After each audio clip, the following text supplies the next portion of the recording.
आज हम लोग पढ़ेंगे पाइथागोरस प्रमेय, जिसको व्यवधान प्रमेय के नाम से भी जाना जाता है। तो पाइथागोरस प्रमेय क्या होती है कि कर्ण का वर्ग बराबर लंब का वर्ग प्लस आधार का वर्ग। यदि एक समकोण त्रिभुज है, देखिए यदि यह एक समकोण त्रिभुज है, कोण थीटा है, तो यह कर्ण होगा, यह लंब होगा और यह आधार। यानी कर्ण का जो वर्ग होता है वह लंब के वर्ग और आधार के वर्ग के योगफल के बराबर होता है। यही है पाइथागोरस प्रमेय। ठीक है, इसको प्रूव किया जाएगा। देखिए इसको प्रूव करने के लिए क्या करते हैं हम लोग, सबसे पहले एक वर्ग बनाएंगे ABCD, एक वर्ग बनाएंगे ABCD। भुजा AB पर एक बिंदु P इस प्रकार लेंगे कि, ठीक है, इस भुजा AB पर एक बिंदु P इस प्रकार लीजिए कि यह लंबाई स्मॉल a और यह लंबाई स्मॉल b हो। ठीक है, और BC पर एक बिंदु Q इस प्रकार लीजिए कि यह लंबाई क्या हो, स्मॉल a और यह स्मॉल b। इसी प्रकार इस पर एक बिंदु R लीजिए कि यह लंबाई स्मॉल a हो और यह लंबाई स्मॉल b हो। और AD पर एक बिंदु S ले लीजिए कि यह लंबाई स्मॉल a और यह लंबाई स्मॉल b हो। अब PQRS को मिला दीजिए। ठीक है, PQRS को मिला दीजिए। देखिए PQ और यह R और S।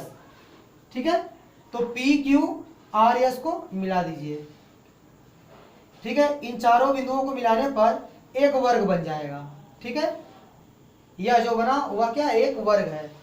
अब देखिए यह लंबाई a है, यह लंबाई b है, तो कर्ण की लंबाई कुछ ना कुछ होगी। ठीक है, यह लंबाई a है, यह लंबाई b है, तो कर्ण की भी लंबाई कुछ आएगी। माना वह लंबाई क्या, स्मॉल c है। मानता हूं कि यह लंबाई क्या, स्मॉल c है। तो जब यह स्मॉल c होगा तो यहाँ पर भी देखिए एक भुजा की लंबाई a, देखिए दो लंबवत भुजाओं की लंबाई क्या है, a और b, तो यह c मिला। तो यहाँ भी दो लंबवत भुजाएं हैं, इनकी लंबाई क्या है, a और b, तो यह भी c होगा, क्योंकि ये b है तो ये c मिल रहा है। तो यहाँ पर भी जो मिलेगा वो c मिलेगा। और यहाँ पर देखिए ये लंबाई a है, ये लंबाई b है, तो यह भी c मिलेगा। ठीक है, और यहाँ पर भी दोनों लंबाई क्या है, एक तो a एक b, तो यह भी क्या होगा, c होगा। ठीक है, अब देखिए अब वर्ग ABCD का क्षेत्रफल निकालेंगे। क्षेत्रफल किसका, वर्ग ABCD का। अब देखिए यह एक समकोण त्रिभुज है, अगर इसको देखिए तो यह एक समकोण त्रिभुज है, और समकोण त्रिभुज का क्षेत्रफल क्या लिखेंगे, 1/2 गुणे आधार गुणे लंब। ठीक है, 1/2 आधार गुणे ऊंचाई, यह भी हो सकता है। देखिए 1/2 आधार की लंबाई कितनी है, स्मॉल a, गुणे आधार, 1/2 गुणे आधार गुणे ऊंचाई, ऊंचाई कितनी b, तो a हो गया हाफ AB। तो इस त्रिभुज का क्षेत्रफल कितना हो गया, हाफ AB। और इसी प्रकार यहाँ 90 अंश है, तो यह भी कितना हो जाएगा, 1/2 आधार इसको मान लीजिए गुणे ऊंचाई, ऊंचाई b। ठीक है, तो इसका भी क्षेत्रफल हो गया हाफ AB। इसी प्रकार यह 90 अंश है और यह a है और यह b है, तो इसका भी कितना होगा, हाफ AB। ठीक है, आधार गुणे ऊंचाई, यहाँ पर भी यही हो जाएगा 1/2 आधार इसको मान लीजिए, इसको ऊंचाई, तो AB।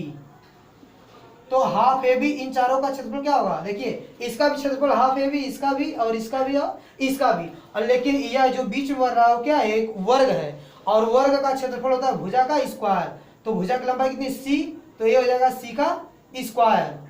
तो इसका वर्ग ABCD का क्षेत्रफल कैसे मिलेगा, यह 5 क्षेत्रफल जोड़ेंगे तब मिल जाएगा। ये चारों त्रिभुज का क्षेत्रफल प्लस जो बीच में वर्ग बन रहा है उसका क्षेत्रफल। तो देखिए यह जो त्रिभुज है इसका क्षेत्रफल कितना है, 1/2 इंटू AB। ठीक है, लेकिन देखिए एक कई बार है, 4 बार है, तो इन चारों को जब जोड़ेंगे तो सीधे सीधे क्या लिख देंगे, 4 से गुणा कर देंगे, तो इन चारों का क्षेत्रफल क्या हो गया, जुड़ गया। 4 गुना कर देंगे इसका, तो इन चारों का क्षेत्रफल हमको मिल जाएगा। ठीक है, इसी को 4 बार जोड़ेंगे तो क्या लिख सकते हैं हम लोग, 4 गुणे हाफ AB लिख सकते हैं, कोई दिक्कत नहीं। प्लस अब इसका क्षेत्रफल क्या है, c स्क्वायर। अब देखिए अब 2 से इसको कैंसिल कर, 2 1 2, 2 दूनी 4, तो कितना हो गया, 2AB प्लस c स्क्वायर। ठीक है, तो इतना हो गया, इसको समीकरण नंबर 1 मान लीजिए। ठीक है, देखिए इसको 4 बार जब जोड़ेंगे तो क्या हो जाएगा, जैसे इसी को 4 बार अगर जोड़ेंगे, half a b plus half a b plus half a b plus half a b, इसको 4 बार जोड़ेंगे, 4 बार जोड़ने का मतलब क्या, 4 से गुणा कर देंगे, 4 बार जोड़ेंगे तो 4 गुणे क्या आएगा, हाफ ए बी। इसीलिए मैं इन चारों का क्षेत्रफल डायरेक्ट लिख दिया हूँ, 4 गुणे हाफ ए बी। ठीक है, यही आएगा। तो हल करने पे इतना आ गया। इसका क्षेत्रफल एक प्रकार से और निकाल सकते हैं, कैसे, क्षेत्रफल वर्ग ए बी सी डी।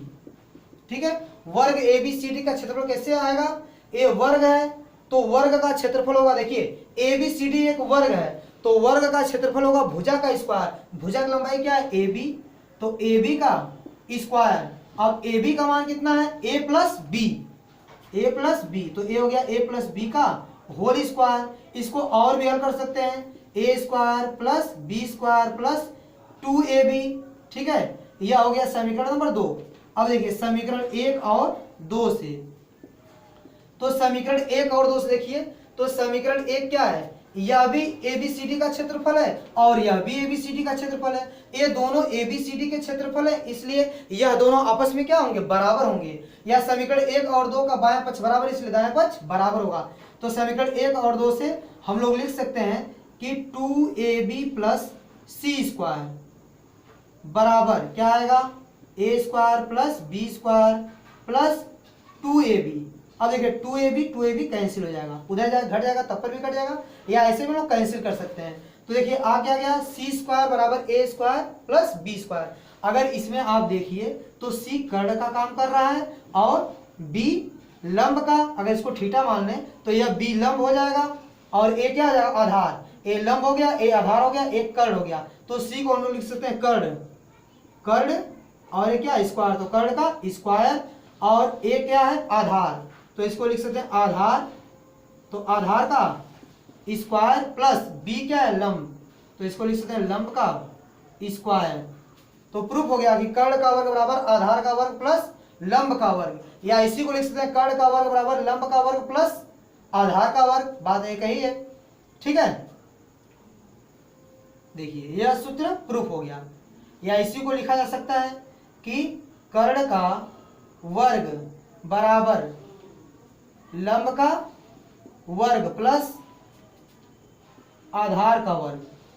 ठीक है, आधार का वर्ग ऐसे लिख सकते हैं लोग।